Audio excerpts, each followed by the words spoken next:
Hai teman-teman, bila di antara teman-teman ada yang baru saja memulai bercocok tanam tapi bingung memilih pupuk yang hendak digunakan, maka video ini cocok sekali buat kalian.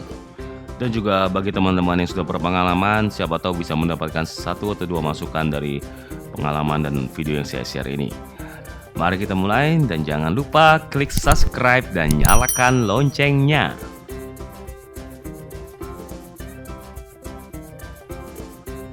Jadi guys, waktu pertama kali bercocok tanam, saya tuh nggak ngerti mau pakai pupuk apa. Akhirnya sotoy gitu kan, beli semua pupuk yang bisa saya dapatkan. Yang penting ada tulisan NPK-nya. Dan saya tuh nggak tahu NPK itu artinya apa gitu. Dan hasilnya ya seperti ya teman-teman lihat di sini, ini ada beberapa tanaman yang umurnya sama, tapi saya berikan pupuk yang berbeda. Dan bisa dilihat ada yang tetap kuntet unyu-unyu dan ada yang tumbuh melambung tinggi ya. Jadi ini bukan salah pupuknya guys. Setelah saya belajar ya ternyata memang pupuk tuh ada yang untuk masa pertumbuhan, masa pembungaan, dan masa pembuahan, dan ya itulah. Dan dulu juga saya tidak mengerti arti NPK itu. Saya pikir itu adalah judul lagu bukan judul dari nama pupuknya gitu ya. Dan bagi teman-teman yang belum tahu, NPK itu adalah singkatan dari unsur-unsur hara makro, di mana N itu adalah nitrogen yang berfungsi untuk pertumbuhan daun, lalu P adalah fosfor yang berfungsi untuk pertumbuhan akar dan juga bunga, dan K atau kalium yang berfungsi memperkuat daya tahan tubuh tanaman sehingga daun, bunga, dan buah tidak gampang rontok.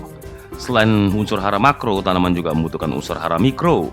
Ya, salah satunya adalah mangan, boron, tembaga, seng, dan kawat-kawat besi dan besi-besi tua lainnya. Bercanda dikit ya teman-teman supaya nggak ngantuk. Dan semuanya ini udah pernah saya buat video yang membahas secara lebih detail. Ada linknya saya kasih di bawah, siapa tahu teman-teman mau lihat nanti. Jadi NPK itu bukan hanya nama pupuk, tapi merupakan singkatan dari unsur hara. Karena pernah ada yang tanya, pupuk kompos ini ada NPK-nya nggak? Nah itu ya. Pupuk kompos dan pupuk kandang itu juga mengandung nitrogen, fosfor, dan kalium dengan nilai yang berbeda-beda. Begitu pula juga dengan pupuk NPK sintetis atau kimia ini, tersedia banyak jenis pupuk dengan nilai-nilai yang berbeda-beda. Oleh karena itu kalau sampai salah pilih pupuk, nanti efeknya ya seperti yang ini, yang ada yang 3 masih kuntet dan 1 tumbuh besar. Dan karena mengandung 3 unsur hara, pupuk ini juga disebut pupuk majemuk ya teman-teman, karena ada juga pupuk tunggal seperti urea tuh isinya nitrogen saja, TSP isinya fosfor, dan KCl hanya kalium saja. Lalu pupuk yang kayak apa yang cocok buat pemula? Nah, karena tanaman membutuhkan unsur hara yang seimbang, maka kalau ada pupuk yang bisa saya sarankan buat teman-teman yang baru saja mulai bercocok tanam adalah pupuk yang isinya mengandung unsur hara yang seimbang juga. Nah, pupuk ini ciri-cirinya bisa dilihat dari kemasannya teman-teman. Nah, biasanya di pupuk tuh ada tertulis angka-angka. Nah, carilah angka yang sama, misalnya yang umum adalah 16 16 16, atau ada juga yang 15 15 15 atau 17 17 17.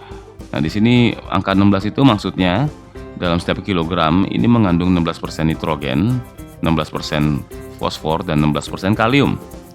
Dan juga karena dia mempunyai unsur hara yang seimbang, pupuk yang jenis ini cocok sekali buat segala macam jenis tanaman ya, baik tanaman bunga, sayuran, ataupun buah-buahan. Di bagian belakang kemasan, di setiap pupuk biasanya tertulis cara pemakaiannya ya, seperti di pupuk ini. Ada yang kalau di sistem tabur 100 sampai 1000 kg per hektar, lalu sistem cor 4 sampai 100 kg per 200 liter air, atau sekitar 20 gram sampai 100 gram per liter airnya. Dan bila teman-teman tidak mempunyai timbangan digital seperti ini, teman-teman bisa menggunakan sendok makan saja. Dan 1 sendok makan itu kira-kira antara 10 sampai 15 gram tergantung berapa banyak kita menciduknya. Jadi kalau tadi 20 gram ya per 1 liter, jadi 2 sendok makan per 1 liternya. Dan bisa diberikan ke tanaman tergantung dari besar kecilnya ya. antara 50 sampai 200 mili, dan 200 mili itu kira-kira 1 cup penuh gelas air mineral kayak gini ya teman-teman. Jadi kalau 50 ml ya setengahnya, kalau 25 ya seperempatnya. Tanaman bisa mulai diberikan pupuk ini ketika tanaman sudah tumbuh daun aslinya atau yang disebut true leaves ya teman-teman. Di sini ada perbedaannya ya, kalau seed leaves itu masih ada pentolan dari benihnya, karena emang itu daun yang muncul dari benihnya ya. Nah, yang true leaves itu adalah daun yang tumbuh 3 atau 45 di atas seed leaf itu. Nah, ini lebih jelas lagi ya, seperti teman-teman lihat di sini. Ini daun masih ada pentolnya. Pentolnya itu adalah benih, makanya disebut ini daun benih, bukan daun asli dari tanamannya. Oleh karena yang seperti ini jangan diberi pupuk. Tapi ketika sudah muncul daun asli seperti di depan ini udah ada 1, 2, 3, 4, 5, ini bisa mulai dikasih kira-kira antara seperempat atau setengah dari dosis minimum yang dianjurkan ya. Jadi dari dosis minimumnya 20 gram per liter. Nah, kalau ini ya jadi kira-kira antara 5 sampai 10 gram per liter. Ya kira-kira antara setengah sampai seperempat ya. Coba kita lihat setengah, ya setengah aja 6 ya udah cukup lah. Lalu dilarutkan ke 1 liter air. Lalu diberikan kira-kira antara 100 sampai 200 ml. Nah, di sini saya kasih 200 ml aja sudah terbuang banyak banget ya, seperti teman-teman lihat tuh kebuang ke bawah sayang kan pupuknya. Dan ini diberikan seminggu sekali sambil dipantau perkembangannya ya. Ketika sudah bertambah besar bisa ditambahkan ntar 15, dan kalau sudah tambah besar lagi bisa diberikan sampai 20 gram per liter dan diberikan sekitar 200 ml satu cup penuh ya ke tanamannya, dan dilakukan juga seminggu sekali. Nah, ini udah umur sekitar 2 bulan sudah muncul bunga-bunganya ya teman-teman, dan pemupukan terus diberikan dengan dosis yang sama sebanyak 20 gram per liternya, dan tetap diteruskan seminggu sekali. Apalagi saat berbuah ya, sudah berbentuk buah begini ya, tanaman membutuhkan unsur hara yang lebih banyak karena tugas akar kan banyak banget, bukan hanya numbuhin daun dan batang lagi, tapi numbuhin bunga juga dan mematahkan buah. Dan ini terus diberikan sebagai perawatan juga, dan bisa juga dengan secara ditabur kalau udah besar begini. Dan kalau ditabur itu harus jaraknya agak jauh ya, sekitar 8-5 cm, atau ditaruh di pinggiran pot ataupun polybag kalau ditaruh di polybag ya. Karena kalau pupuk ini sampai terkena batang itu akan menyebabkan kematian pada pupuknya, jadi harus jauh-jauh. Selain itu, pupuk ini juga kerap kali digunakan sebagai pupuk dasar oleh para petani ya teman-teman, dan teman-teman juga bisa mencobanya ya.